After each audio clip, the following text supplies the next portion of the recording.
Almost forgot to unmute myself. Aloha, kakahia, kakako. Welcome and mahalo for joining us at Hawaii Care Choices Healthcare Talk Story. Happy beautiful Aloha Wednesday. I'm Tish Lopez, your moderator this morning. And with me today is my co-host, Lonnie Weigert. Aloha, Lonnie. Aloha, everyone. Thank you so much for joining us. We're so excited that we get to have our upcoming guest because there's a lot of things happening in his world, and the fact that we're going to get the information, I mean, pretty much hot off the press. We are really excited. Thank you, everyone, for joining us. Aloha. Absolutely. Mahalo, Lonnie. Just a friendly reminder to everyone, today's talk story is being recorded so that you and others can access it in the future. All talk stories are available on our YouTube. Simply search Hawaii Care Choices. We are also on social media. So our Facebook, Instagram, Twitter, please follow us to see a ton of content, upcoming events, just like this talk story, get to know our team and supportive community members like the Alzheimer's Association. If you're following us, send Lonnie and I a comment, a heart, or a shaka. We are so excited if you connect with us. So we'll be looking out for it. For those of you joining us on Zoom, the bottom of your screen should look like this. Please follow that green arrow and click to chat. Say aloha to everyone here and let us know where you're joining in from. Today's healthcare talk story, we are changing things up a little bit for the summer season and focusing on community health, well-being, and safety. Our guest speaker this morning, like Lonnie mentioned, will give us updates about the new FDA-approved treatment to slow Alzheimer's disease in its early stages. So you'll hear how the Alzheimer's Association is making real progress for families facing this disease. And today you'll find out how this new treatment could impact you and your loved one's life. So at any time during the presentation, please follow that purple arrow and click the Q&A box to submit your question to our panelists. To those of you joining on Facebook Live, thank you for joining us, and aloha. Use your comment box to say aloha and let us know where you are joining in from. Feel free to use that comment box to chat in questions, as well as share your reactions with us through the talk story. Love to see the hearts, the care buttons, thumbs up, yay. Also, feel free to share this live video to your friends if you think that they would benefit from this information. At this time, I'd like to welcome back a dear friend of ours and a past guest on Talk Story, Nicolas Los Banos, Hawai'i Island Regional Coordinator with the Alzheimer's Association Aloha Chapter. Aloha, Nick. Aloha, Tish. Aloha, Lonnie. Thanks so much for having me back today. Like Lonnie said, it's really exciting times in the world of Alzheimer's disease and Alzheimer's research. So you're right. It's hot off the press. Some of my slides are already outdated, and we just made them like a few weeks ago. So thanks again for having me. I'm with the Alzheimer's Association Aloha Chapter. We are a national nonprofit. There are about 1,700 of us employees nationwide, but I am the only one here on Hawai'i Island. Our physical office is actually in Honolulu, for those of you who are old enough, the Gold Bond Building, right on Ala Moana Boulevard. If you're not old enough, then it's right across Salt at Kaka'a. So it's a nice place. You can actually go visit it if you need help there. But for those of us who are on neighbor islands, there are me and a couple of their counterparts in different counties. I've worked in this position for almost 3 years now, but prior to this, I worked for actually Hawaii Care Choices in the hospice space, and prior to that, at the Hawaii County Office of Aging, where almost every family I worked with had some concern about dementia in their loved one, whether or not it was diagnosed. So working here has been really awesome. On a personal note, 3 of my grandparents had Alzheimer's disease. My grandma, she's still with us. She's here in Hilo. She's going to be 99 in October. And she's living with dementia here at a great skilled nursing facility. So, my family and I have been doing this for the past 20 years as caregivers. So even on the professional and the personal side, I think I have a lot of background to share with you. Today, I'm going to give you some updates from the Alzheimer's Association. It's incredible times. I mean, I think about when I entered this field and what we were getting trained on. It's like, okay, now fast forward. Some of the slides, I'll try to keep it as unscience-y as possible, but we're going to have to go through some science. But let me start sharing my slides really quick, if that's okay. I don't know if there's anything else you needed to do before I go on.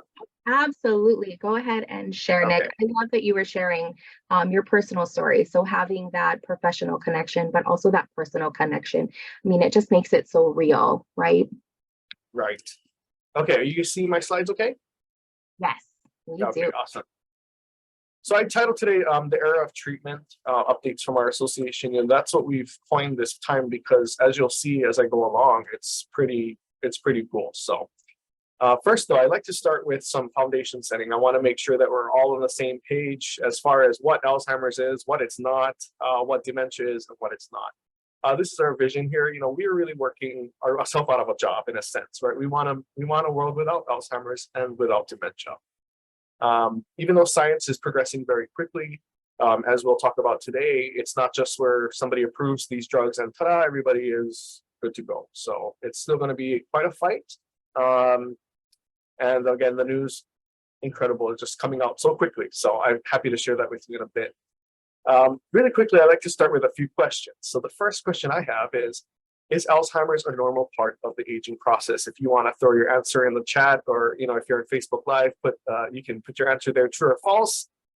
Tish, let me know if you're getting anything.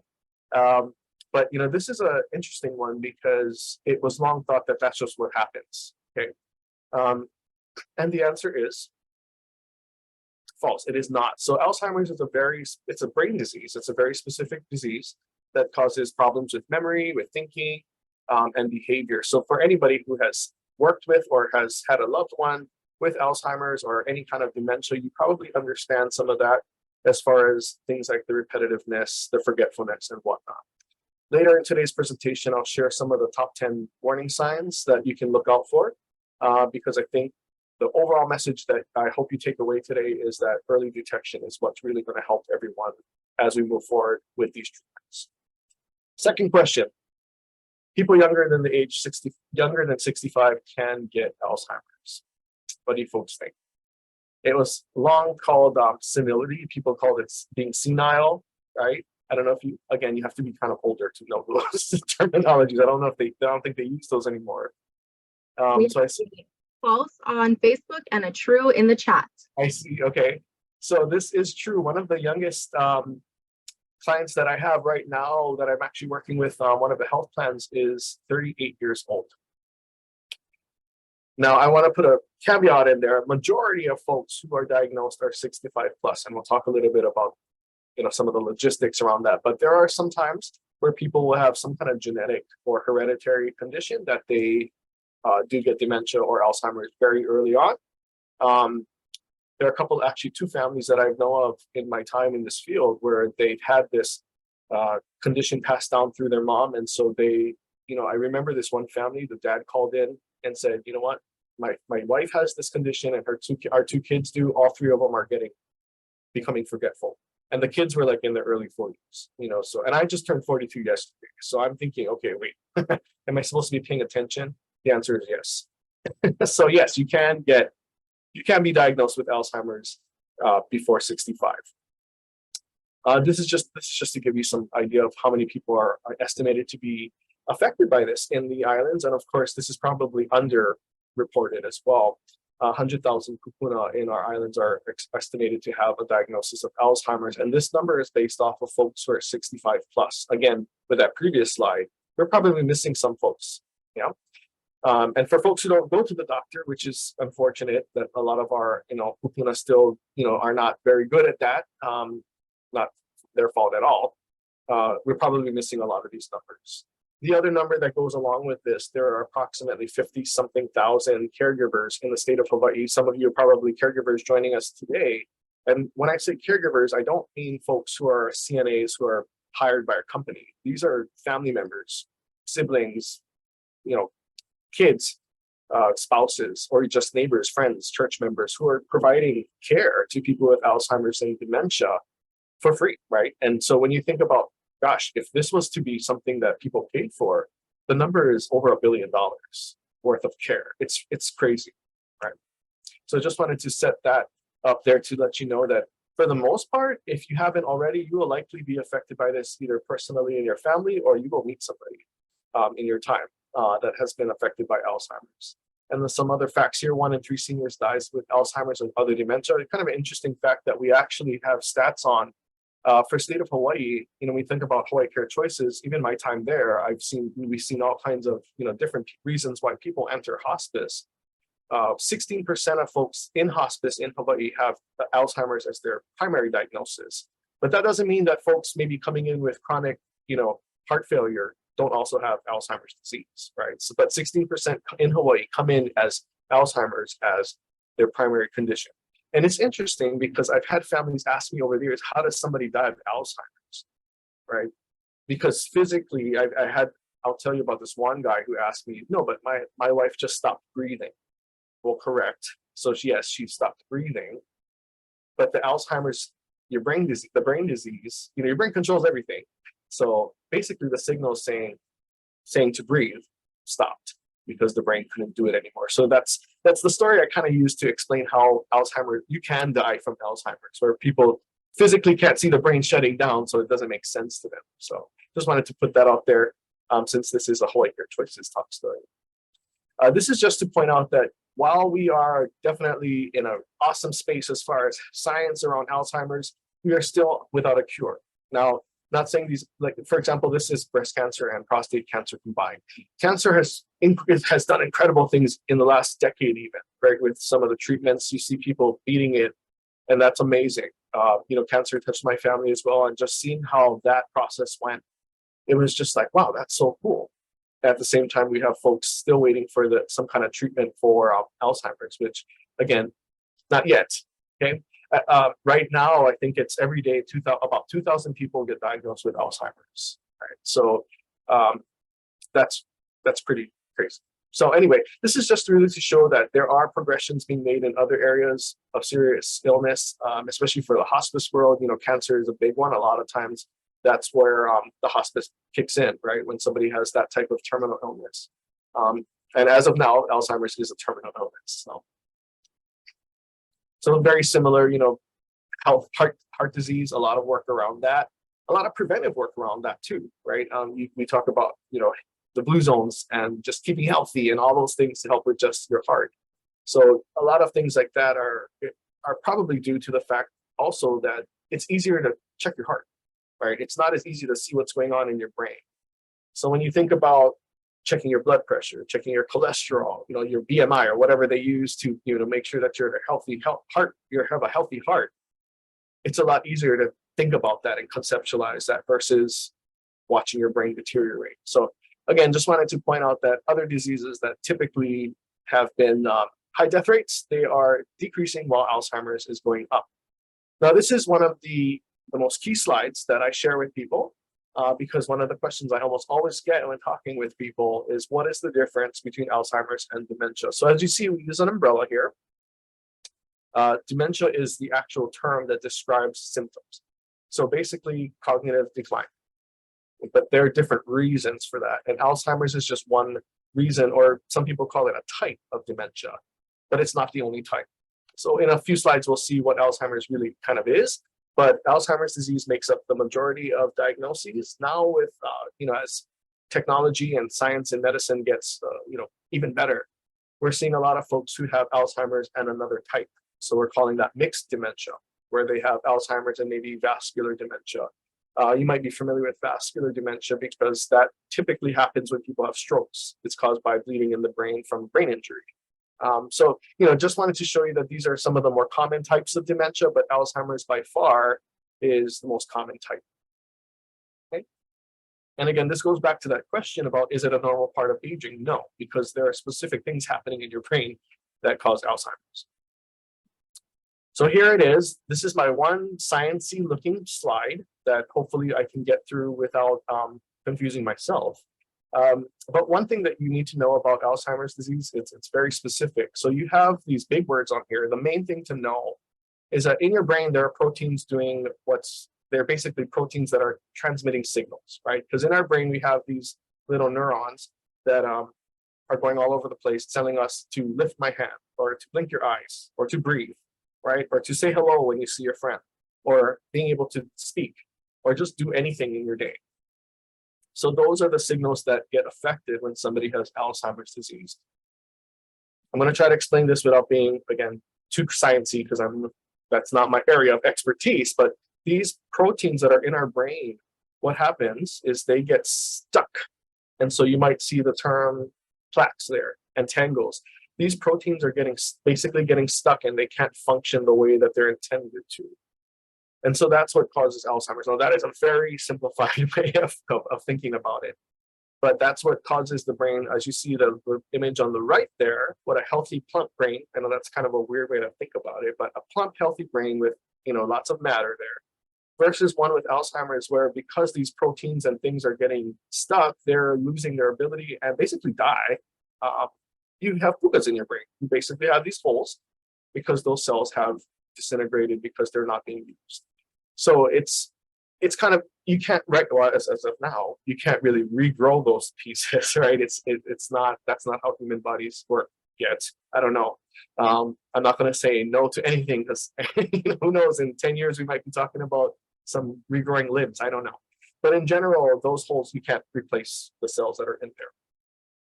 But main thing to know is that these proteins get stuck. They can't no longer do their job as far as helping somebody get through their day. And so often what you see is that early on in somebody's journey with the disease is that forgetfulness, right? Because these things the brain is not firing like it used to. Okay, so any questions about this, let me know. You can put it in the question and answer, or Tish, please stop me if anybody asks any questions, but I'm not watching. But this is going to be important to understand when I talk about the new treatments that are right now coming out. So just remember that proteins get tangled in your brain, and they don't do what they need to do as far as transmitting signals to make us do things. When we go to training now with some of the science folks, they show us pictures of like cells and things, and I'm just like, I don't know, I'm trained in human services. I don't know what that is, but it is awesome stuff. This is important because what we are looking at is, so Alzheimer's is a continuum. I think that's one important thing. If you've ever seen somebody with it, it progresses, right? Typically with Alzheimer's disease, it's 4 to 8 years after diagnosis, that's kind of like the average lifespan. Now that's going with saying that probably these folks are getting diagnosed a little later, where it's very obvious, right? What we're seeing now is that if you see that first bluish boxed arrow there, you can have the diagnosis but not show any symptoms, because they're able to look to see if those proteins are doing something, or there are many ways you can screen for it now. It's not standard practice. So typically folks who are asymptomatic wouldn't really be getting checked yet, right? So it's kind of a key area, because let's say you have, like, for example, I shared some of those examples from my past clients who have this condition. If you know that condition is going to cause you to go down this path, kind of good to know early on is the main thing. But where we're looking at that's really, really key is that orange area there. MCI stands for mild cognitive impairment. And so what that means is you are just starting to experience some of these cognitive issues. It may or may not be Alzheimer's. I think we'll talk about that in a little bit as well.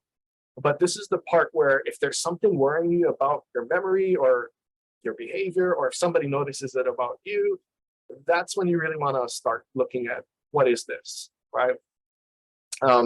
It could be other things. I think that's one thing I always tell families that are seeking a diagnosis. It could be other things. Now let's jump over to that purple part there. Some people go to the doctor and say, we are stage 5. I don't know what that means. So to simplify it, we just have mild, moderate, and severe. In some models, some places they use 12 scale of 12 layers at 5, whatever. The main thing I want people to know is that it will go from mild to severe at some rate.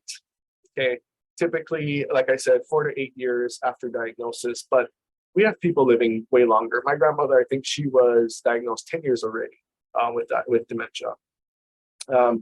So as you see, mild to moderate to severe, basically things just get more challenging. Of course, the memory and the behavior changes. Of course, at the end, the brain starts having trouble with just telling your body what to do. I see a question in there. I don't know if you want me to take it now, Tish, or you want to? Yes, so if you can, question Sure. coming from Marcy, can brain scans present Alzheimer's? Okay, so brain scans, so PET scanning is probably the best way. We don't have PET scanners here on the island, but basically they look for various things. I will say though, a lot of families might wait too late. So for my grandmother, she doesn't have a concise diagnosis because by the time we were thinking, okay, something's up, she was not going to be able to sit through even a CAT scan. If you've ever been through a CAT scan, it's not the easiest thing to sit through. You have to lie on that table and it's very scary. You're in this very small space. And they are reading you and they're telling you instructions, right? Like, okay, take a deep breath now and hold your breath for 30 seconds. Somebody with Alzheimer's or short-term memory or just cognitive issues probably can't make it through something that structured. So we knew that she couldn't do it. So a lot of times people don't get a formal diagnosis because they wait too late, and it's hard to administer, any kind of test when somebody's already showing these obvious signs. Now that doesn't mean I'm not saying don't try. I always tell families to try, do whatever you can. But brain scans, yes, as we saw in that previous slide, what happens in a brain scan of somebody with Alzheimer's is they will see those areas without activity, because in those types of electron scanning, they're looking for the color, right? I don't know if you've seen those brain images where the color indicates activity. In those blank areas, there would be no color in a sense because there's no activity happening. And because they know what parts of the brains do, what part of our brain does what, they can kind of tell, what might be, they can kind of align it with, oh, that makes sense that they're forgetting, or, oh, that makes sense they're having trouble with maybe language. Okay. It's a good question though. Great question. While we're on that topic, there are ways to test genetics. There are some genes that are identified as, I don't want to get too, again, sciencey, but they can identify genes that will either guarantee you're going to get it, it's a matter of when, or you might get it and it's a matter of if. So, yeah. Now that type of genetic testing is not like you can walk into a doctor and say, can you test my genetics for that? There's usually some other reason to have to do it. So I'll talk a little bit about what typically happens in testing. Why do proteins get stuck? What's causing that? That's a good question. I don't know the scientific explanation, but basically, when you look at it's not on this slide, but you have amyloid proteins and tau proteins, and they just malfunction. So when you look at this, it's interesting too, because like I was telling you about how now they're training us on some of these cellular things, you actually see that these proteins make different shapes. And the drugs I'm going to talk about, they actually are trying to target each shape. So, okay, like this might not be like the most scientific, but there's like, for example, one of the shapes is protein 1 and 2 get stuck like this and they make sticks. So think about like a bundle of chopsticks, and then that's why they get stuck. They're trying to target how to fix that. There's also ones that get like curved and then they make like little links. And so they're trying to target that shape. It's kind of crazy that now we have to go, I feel like I'm back in school learning about biology when they train us, but it's kind of cool to see that that's the level of specificity that they're looking at when it comes to treating this disease. Because if your shapes are like this and your medications are for the other type of shape, might not be as effective. But basically, that's what the disease is. It's the malfunction of those proteins. So I don't know specifically how to explain why, but I can try to look it up in our research for sure. Nick, before we move on, there are two questions. Okay. First question, is ALS similar to Alzheimer's? It is similar. I mean, they're both neurological conditions. Of course, with ALS and things like Parkinson's is similar as well. They're typically, you see that physical changes first, right? Alzheimer's is very hallmark. Here's the slide right here where these things happen first. Okay. Or even like one of the types of dementias that we saw under that umbrella was frontal temporal, which is affecting the front area. A lot of times it's if somebody gets injured to the front of their brain, it affects other things. So some of the clients I have that have that type of dementia, their memory is not necessarily the problem as much as their behavior. So their activity, the way they act is different. From what I hear from caregivers, it's almost like they're like kids and they can't control themselves and they do rash things versus typical Alzheimer's where it's memory loss first. Right. So they are similar. A lot of times too, like I was saying, these dementias and similar conditions coexist. So we'll talk a little bit about diagnosis in a little bit, but that's a good question. Next Now, question is, oh yeah, go ahead. Is this disease inherited from families? It can be.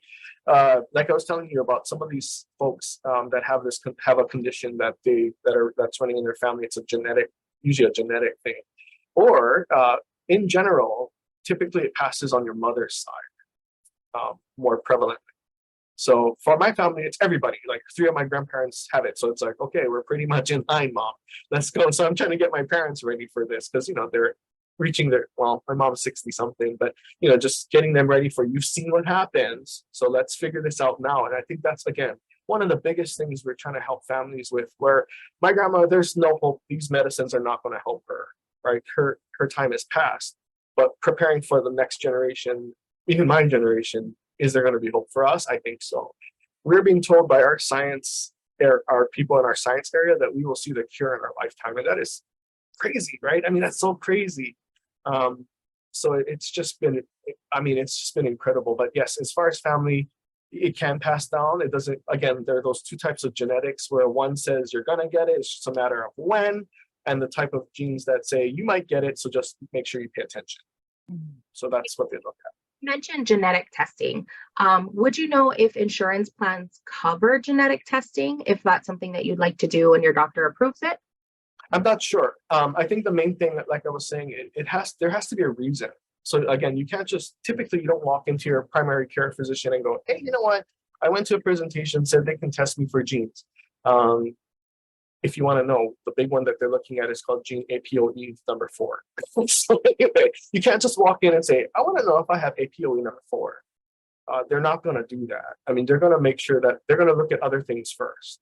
Now, again, that testing itself is not standard. Typically, it's when people are already experiencing something or they are in one of the clinical trials, they will test them in that situation. Yeah. So not mainstream yet, but one of the cool things we're working on, like I was mentioning, CAT scanning and all that, PET scanning is not the easiest. They're actually looking at soon being able to do a blood draw. I mean, we do that for what? A1C for diabetes. We do that for cholesterol. We do that for all kinds of other things. That's way easier to do than some of these other tests. So they are almost at a point where that can be done to identify whether or not you're at risk for Alzheimer's disease. So again, cool. Yeah. I'd rather do that than sit in a little tunnel. Yeah. For sure. Absolutely. Lonnie, you had a question for Nick?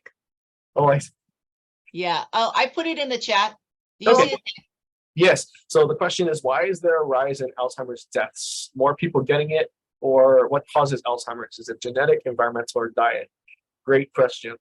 I think one thing is our boomer population is big. They're the ones getting into that age bracket, the upper echelon of life, right? So there's that. We're getting older. In Hawaii, we have a pretty good lifespan, right? Because of those things, environment and family. In a little bit, I'll talk about some of the things that you can do as on the preventive side. So for those of us who are knocking on the middle age and forward, what kind of things can we do? So I will cover that in a little bit, but good question. All right, no questions at this time, but thank you everyone for sending them all in. Yeah, awesome questions. Thank you. So these 10 warning signs are what we try to get to almost everybody out there. I compare this to when I talk to even me, but my clients, I hear, they're able to tell me things like, oh, my A1C is good. My A1C number is whatever, 6. It used to be 9. And it's kind of normal to talk about blood sugar and where that's at. Now, again, you can't really say like, oh, my brain protein count is XYZ, whatever. That's not going to happen anytime soon. But basically, looking at ways that we can kind of check in early as possible when you are experiencing some of these conditions. Just like anything else, you're not going to go to the doctor and randomly get tested for blood sugar unless there's some reason, right? Well, I don't know. Maybe no, I don't think they do that normally, right? There has to be some reason they're going to ask for a blood draw or a test. So this is usually the first place I start with people, because I want to see if are any of these going on. Because if not, you'll be fine.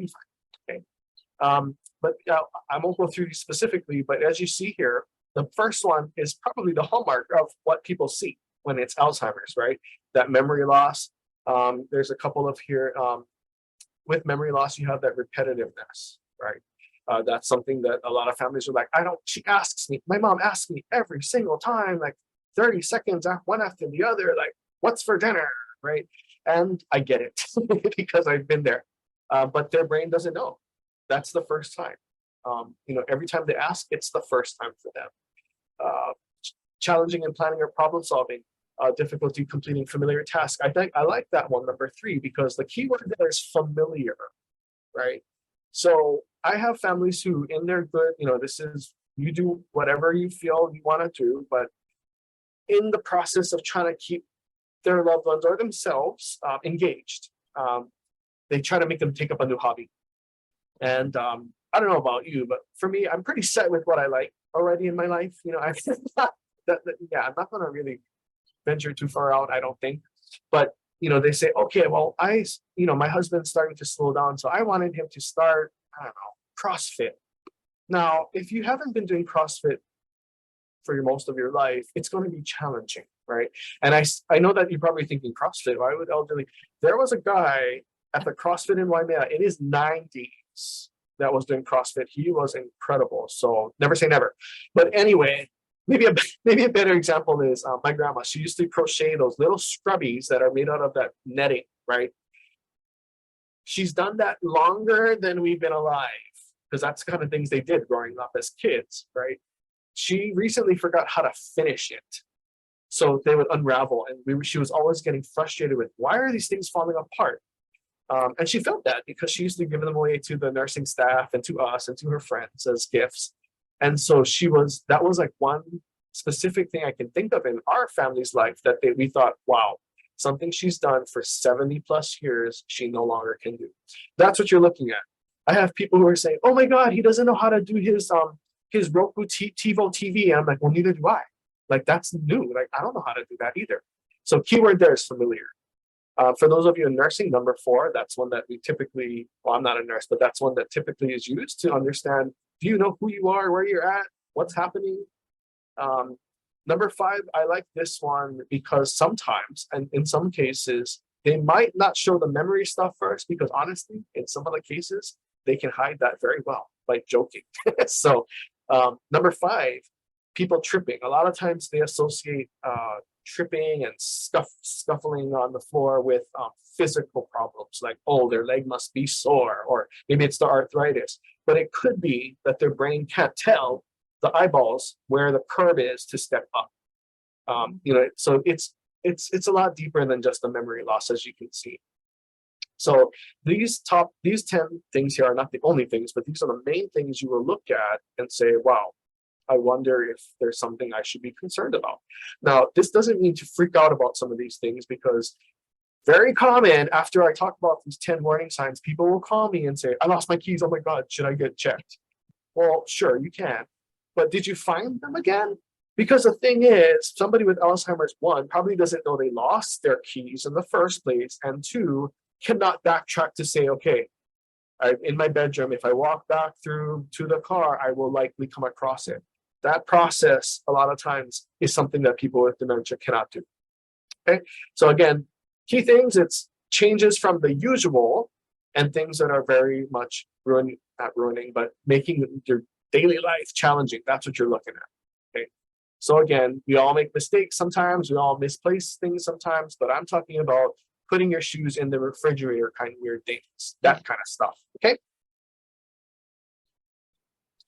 Now, this is where I'm so excited to share. Now, again, this slide is outdated because we didn't even do the last part there. In 2021, this slide stops, because from 2021 till today, it's just been wild. So let's talk a little bit about that first part there. As you can see, Alzheimer's disease was first described in 1906, so it's been around for quite some time. Again, though, back then, the only way you could tell, there was no scanning or genetics or anything. It was, you had to wait till the person passed away and look at the brain to see, are there those gaps, right? Like in that image, we saw those holes. That's the only way they could tell, up until not that long, honestly. So we've come a long way. Okay, so we no longer have to slice open people's brains to see if they've got Alzheimer's going on in there. So let's look at from 1996 to 2014. These might be familiar to some of you folks if you're a caregiver or if you're a healthcare provider working with elderly. The main thing to know about those 5 classes there, 5 types of that class, is they treat symptoms. Symptoms like, the behavior, the outbursts, all those things. It's not doing anything to those tangles in your brain. Maybe the easiest way to think about it is it takes what's functioning in your brain and tries to do the best with what's still there. And even with those, they're very dependent on when you start them. For my grandma, she's on one of them, but it's probably more to just kind of keep her calmer as far as her outbursts. But it may or may not work, right? So these drugs are very much just treating symptomatically. Some families think they're wonderful and they work, good for you, but in some cases they don't. So again, just symptomatic treatment. Now fast forward to the last 3 years, Aduhelm. So that's aducanumab is the drug name. I want to point out the MAB at the end. That stands for monoclonal antibodies. So these are the first, Aduhelm or aducanumab is the first what they call disease-modifying treatment. So like I said, all those previous ones, 2014 forward, were just symptom treatment. From Aduhelm forward, these new ones are actually working on those plaques and tangles that in the brain, which is the first of its kind. So Aduhelm came out, and that one received express approval by the Federal Drug Administration. After aducanumab came donanemab, and now, as of the 6th of July, Leqembi or lecanemab was approved by the Federal Drug Administration. All 3 of those are in that class that target that amyloid tangle and has shown to stop the progression of those tangles. That, again, is earth-shattering in the world of Alzheimer's. I mean, just think about it, right? Less than in 1906 till I don't know when, but for decades, you had to cut your brain open and tell where things are.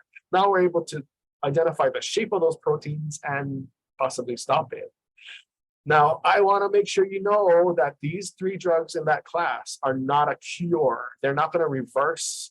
They're not going to stop. They're not going to erase all of the protein problems or the brain problems that are caused by Alzheimer's. But again, if you are living with cognitive issues or even with a diagnosis and you can stop it, we saw that this, right? If you can stop it somewhere in that orange area and have a longer quality of life, that is incredible, right? I mean, for families, when they heard this, I asked some of my family caregivers, when you heard about these drugs, what does that mean to you? And one of the things I heard is, gosh, that means more time with my mom, more time with my dad, or for, unfortunately, a lot of folks are, their family, it's their spouse, more time with my husband and our kids, gosh. And for those of us who are, our caregivers, we're caregivers for folks who are past the period where these are going to work. We're doing it for the rest of us, right? Who are going to be in that next generation. We want this to be there for us. I mean, when we work in this field of aging, we literally are doing this so that when we get there, things are set up. I mean, but in the next 20 years, I'm going to be qualified for some of these things, right? So I want to make sure that it's all good when I get there. But these, again, the main thing to know about drugs that are just coming out they are the first of their kind that affect the amyloids that cause the Alzheimer's disease, basically. So that is crazy cool. Okay. Now, Nick, I got a question. Yes, sure. So, the fact that these drugs are out now, they're slowing down the progression. Is it because it's attacking the proteins that are getting stuck together? Mm-hmm. Yep. It's basically, in a nutshell, especially the last one that just got approved last week, they actually stopped the proteins from getting tangled. Wow. And so now they're trying to see if they can untangle as much as possible in the brains. But even if you stop it at a certain point, that person stays cognizant, right, for longer. I mean, we don't know. And this is the thing, right? People are thinking, oh, well, it might not work in the long run. Who cares? You buy every day that you buy, that you're not confused or forgetting, that means a lot, especially to family members, So Nick, they don't know why the proteins get stuck together to begin with, yeah? I mean, I don't know how to explain that scientifically without getting crazy. So But basically, that isn't the disease. The disease is that the proteins get stuck. I can't think of the specifics on how that happens, though. Yeah. Sorry. Again, I'm a human service person, but if anybody wants to watch the recording, I'm happy to share. Dr. Liao from Hawaii Pacific Neuroscience did a presentation with us a few weeks ago, and he is in the trials doing these studies on Oahu. And he has some content in his slides that can tell you that. I mean, it's a little hard to read, even for me. I'm like, what are these words? But the graphs and things will show you that what these drugs are doing. So I'm happy to share that link. The recording is still live, so I'm happy to share that with you folks too. Again, we'll leave it to the doctors and neuroscientists to explain that piece. Okay. Okay. Any other questions before I go on? Yes. So Okay. you mentioned that the current treatments are not really considered a cure. Sure. Our question is, why would somebody want to use them, or why would somebody want to get them? I know you kind of touched on that, but if you can elaborate just a little bit more. No, and that's a good question, because it's like anything else, right? It's like, oh, well, no, this is an unfortunate saying. I know that there's a little bit of cultural joking behind it, but I've heard many of my clients say more better market, right? Because it's just so hard to deal with health, right? I mean, and honestly, a lot of it could be misinformation, or maybe they just don't care, whatever, but the main thing is you understand what Alzheimer's does. So if you are willing to take a chance and stop it, that's why, right? And it might not be for the person with the disease. I think that's one thing to consider about this, right? It affects the entire family. As of now, these are not going to be cures. And even though they're showing some great promise, that doesn't mean that eventually they will get to that point where the dementia takes over and the Alzheimer's takes its toll. We don't know, because these are like literally coming out of the last year or two of research, right? It's so new. So it's very short-term goal. Like, okay, if you buy 5 days from me with my mom that she still remembers me, I will take it. And so looking at it from the perspective of not the clinical indications of what the drug does, but what it does to quality of life. I think that's the main thing that is driving everything behind this. When we send folks to advocate at the state capitol, we send folks to DC, Washington, DC, we sent them to the Medicare, Medicaid Centers for Medicare, Medicaid headquarters. These are people with the disease that are early on enough where they're still very functional, and they're saying, I could lose memory of my wife tomorrow. So let me have this drug, like, come on. So that's why last week when they approved it, people are just, it's just so exciting that they now will have access very soon to these drugs. And the folks that are in the clinical studies, they are the first ones who have these drugs, because they're basically giving up their life and time. And so I've met people in these trials, and they're telling us, like, I cannot believe how different I am from just like last year because of this trial. Now, they will say things like, maybe it's just my hope keeping me going, my faith keeping me going. But they're like, who cares? Whatever it is, my family's telling me, wow, you were better than you were last year, memory-wise or just frustration-wise or whatever it is. And isn't that worth it? I think that's one of the questions I ask families. Now, I want to make a disclaimer that some people are afraid of side effects. One of the biggest side effects, which is kind of small in the trials, is bleeding in the brain. Okay. Now, I asked some of my caregivers, okay, knowing that, is it worthwhile? And somebody said, well, you could die from taking insulin. I mean, if you do that wrong, you could die from that. What's the difference? Because again, they're focused on, is it going to be a better quality of life? Maybe shorter, maybe longer, whatever, but it'll be better quality, right? And I think it doesn't hit people until they understand what it's like. So for me, my grandma forgot who I was maybe about a couple months ago. It was when she first started not recognizing me. And that is a blow to anybody, right? She thought I was some real estate person. She was talking to me about selling her house. I was like, what? I work at the Alzheimer's Association. I don't know anything. So, when you're put into those, I think you got to feel it, scream it, cry it, smell it, all that stuff before you understand why these are so important. So if you haven't seen anything, take a look at some of the videos on our YouTube channel. You'll see some people speaking about what their experience is. And that's really, it's really, again, about quality of life. And that's why people are like, give it to me. If it's not going to cure it, but buy me more time with my family, I will take it. So Nick, you mentioned the clinical trials. Is that something that people are still continuously, of course, sign up for? How does someone participate in a clinical trial? Yes. So that is a great question. We have a trial match service. It's called Trial Match. You can go to alz.org/trial match. I'll put that in the chat. And basically what that system does, you basically answer some questions and it'll see if you are a good fit for any of our studies. So in the clinical trials and clinical studies, you don't have to have a diagnosis. You don't even have to have a history. You just got to be 18 and older, willing to participate in whatever you match with, and that's where you start. One thing that we are doing a huge push on in the coming years is, we're very transparent about the fact that most of our data about these treatments comes from people who are white Americans, right? We don't have specific data on how this affects Native Hawaiians or even Asian Pacific Islanders in general. So we're still trying to build that piece to get even more rich data that will apply right here in Hawaii. So pretty cool. But you can definitely go online to alz.org/trial match. Again, I mentioned Dr. Liao's presentation. Gosh, I mean, again, I'll share the link with you, Tish, and you guys can send it out. But it is very sciencey because he is a neuroscientist and MD. But you get the gist of how it's changing the face of treatment, and that's pretty cool. So That is I also want to put in a plug. If you are interested in all the science stuff, we have an app called the Science Hub app. You can just search for Science Hub, Alzheimer's Association Science Hub in your smartphone app store, and you get all the updates of some of these things. Like I said, sometimes the public gets it before me because it comes out so quickly. It's so awesome. So if you're interested, it's called the Science Hub app. You can check it out. Good question. Put that in our chat. Alzheimer's Association Science Yes. Hub. Awesome. Anything else before I continue? I don't want to.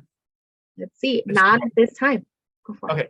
So going back to this continuum, again, the drugs that we're talking about, those new class of drugs happen to be the most effective in that orange arrow and prior.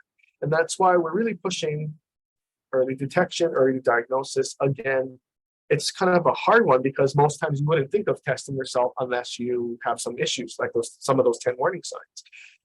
But if you are 65 and older and have Medicare, you typically will be getting this as part of your annual wellness visit. Okay. Some of you, if anybody's 65 and older, feel free to raise your hand. No, just kidding. Don't have to.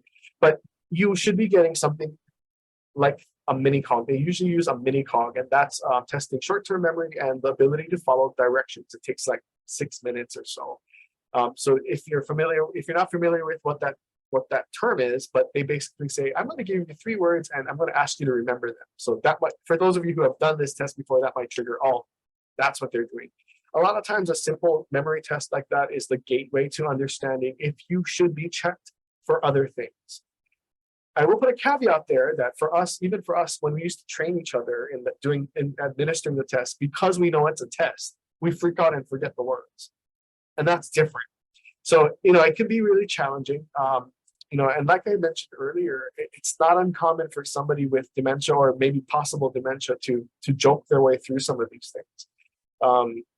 They can go to the doctor and doctor will ask some of those spatial things like, where are you today?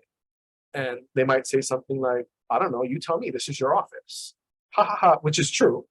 But that's the point is the answer should be something like at the doctor's office or something like that, right? Or what is today?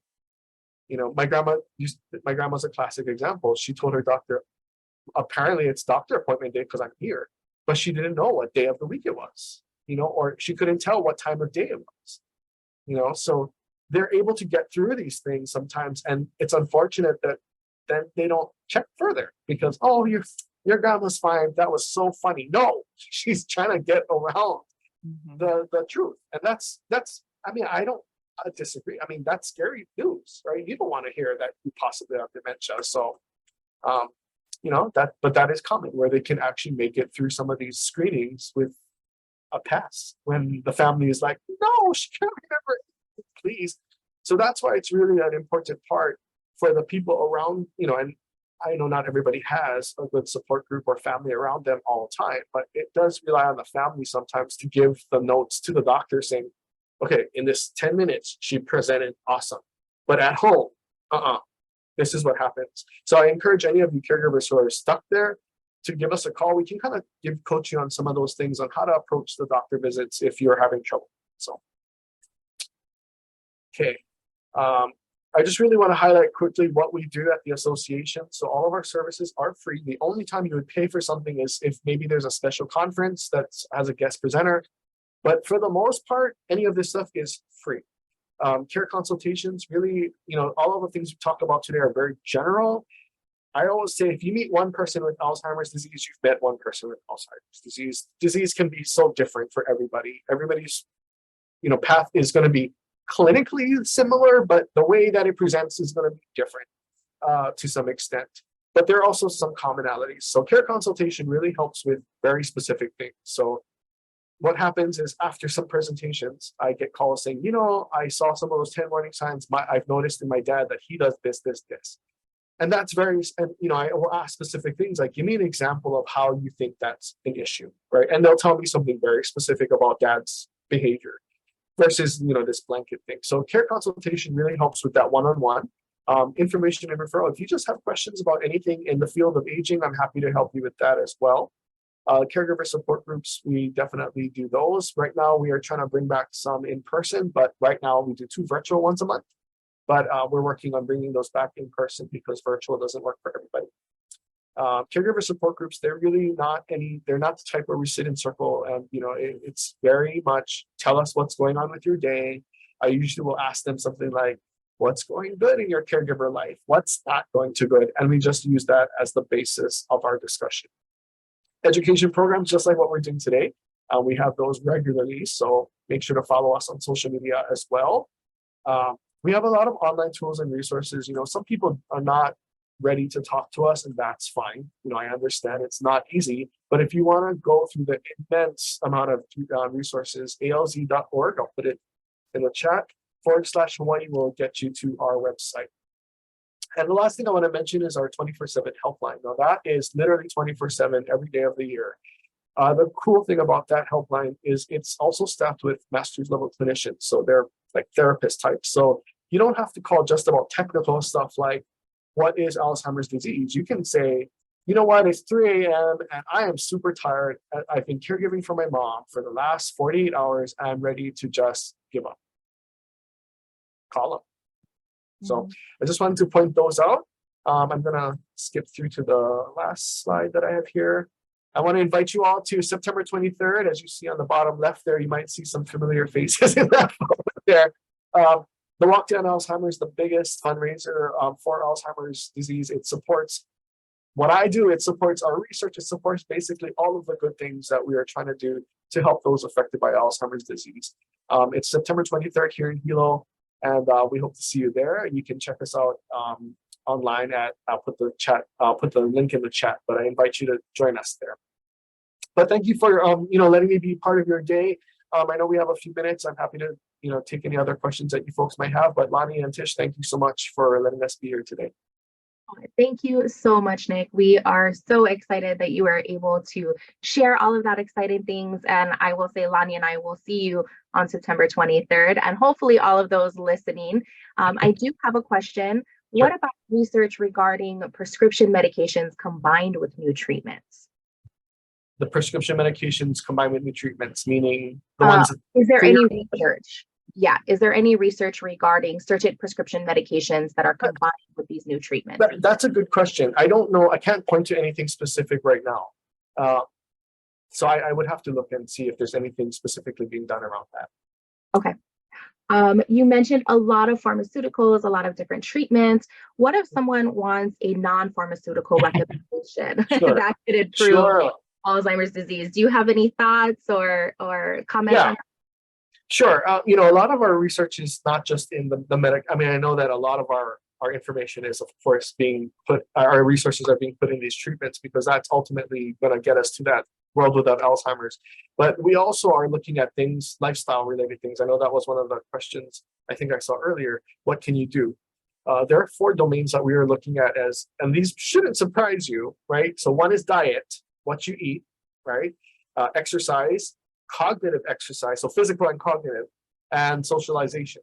So those are the 4 areas. If you're familiar with the Blue Zones project that was launched across the state, or at least in Hawai'i Island and in Oahu, that's basically what it is. As far as diet, guess what? Veggies. Plant-based diets are shown to be the best for your brain. A couple of diets that are recommended are the Mediterranean diet or the DASH diet. The DASH diet is meant for hypertension originally, or high blood pressure. And that makes sense because what's good for your heart is good for your brain, because that thing is pumping blood up there, right? Exercise. Now, this doesn't mean that everybody has to become an Olympian, but just any kind of moderate exercise, right? Walking is fine, those kinds of things. Cognitive exercises, things like crossword puzzles.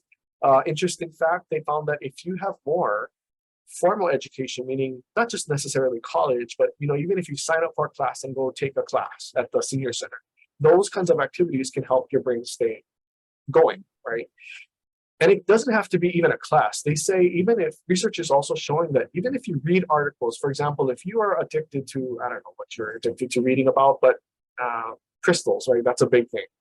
Everybody wants to read about crystals and which ones to use. If that's all you read about, pick something outside of that to read. And even those kinds of small things can help your brain kind of fire in different areas.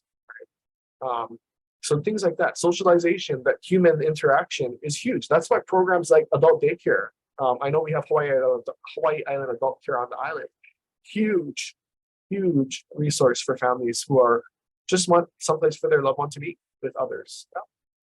So those are the 4 big things that we are looking at as far as preventive. Hey, well, I so appreciate, Nick, you just taking time out of your really busy day to share all of these exciting updates. Like you said, your slides are already outdated because it's moving so quickly, but it's such an exciting time. Like you said, in our generation, we may see a cure. And that's the trajectory that it is going. So thank you so much. There's a ton of comments in there that everyone is just so feeling appreciated for all the information that you shared today. Someone says there's a lot of gems shared, talking, pun on crystals. So I really love that. Just want to let everyone know that's listening. Please join us next month for our next talk story in August. We'll have the registration link in Instagram and Facebook. We're always so excited that you guys listen, because without you guys, we wouldn't be able to do this. So mahalo again. Nick, are there any last words that you'd like to share with our listeners today? No, thank you very much. But again, if you have any questions, please feel free to reach out. Let Tish guys know if you need to get in touch with me. Happy to help. I have one last question for you, Sure. Nick. Okay. Nick, so for people who have Alzheimer, is there a certain way that we should approach them? If we're going to come to talk to them? Yeah, could you just share that so that everybody on the call will know? Wow, well, that's a loaded question. There's so many things, but typically it's especially if you are not somebody familiar to them, you want to be very careful about things like physical proximity, and like you don't want to surprise them, right? So you want to slowly approach them and make sure they see you approaching, first of all. Wearing name tags can help them just as a reference, put it high up here so they can see, looking at. Now, culturally, this might be different for everybody. Like if I did this to my grandpa, he'd probably hit me. But, making eye contact, right in front, so they know that that's who's talking, those kinds of things. Typically, in the beginning, it's really hard you might want to take some time to establish what they understand about their disease, because not everybody knows that they have this disease, or maybe they forgot, right? A lot of my clients will say, I don't have that. What? And you just go with it. You're not going to keep trying to push it on them. So really, the main thing is understanding where they are in their reality and try to fit yourself in versus trying to force them to deal with what's actually happening, because that's usually going to end up in a fight. So if they're sitting down, say on a wheelchair, and we're walking by, would you suggest that we get down to their eye level so they can see us? And then oftentimes I notice that people are talking extra loud to those that have Alzheimer's, because the people that have Alzheimer's, they still can hear, right? Most times, yeah. I mean, that, of course, like the vision example I gave, of course their hearing might be affected as well. But the main thing is, yes, you want to get physically in a proximity where they can just focus on you. One of the hard things that people with dementia, one of the challenges they have is if there's a lot of people, like say a daycare, and they're triggered with too many people, and even though you're right in front of them, there's all this ambient stuff going on, right? They could have challenges with just talking to you. So even at the daycare, they have a separate section that they can take those types of folks to just hone in on one-on-one or a smaller group. But in general, yeah, you want to do that. Also, remember that their language might not be the best way to communicate anymore. So even using things like touch, I know this is based on your comfort level and your liability professionally, but even just using this to signal that it's me that's talking to you. Hey, Lonnie, right? So that they understand that this is connected to you, right? So doing those kinds of things, using very short sentences. You don't even have to make complete sentences. It's almost like Pigeon prepared us for this. Yeah. So you don't have to say things like, hey, Mrs. So-and-so, today we're going to have eggs and rice and sausage for breakfast. Is that okay? Like, just shorten it up and just, use visual cues like the plate, right? Place it there. Because sometimes when you say something, that means nothing unless they see it, touch it, smell it, or whatever. Yeah. So using the other senses is really, really key as well. Thank you so much, Nick. Thank you so Sure. much for spending the time with us today. I really Of course. appreciate that. Thanks for having me. Thank you, everyone, for joining us. Absolutely. Everyone, take care. Ahui ho, malama pono. Aloha. Aloha.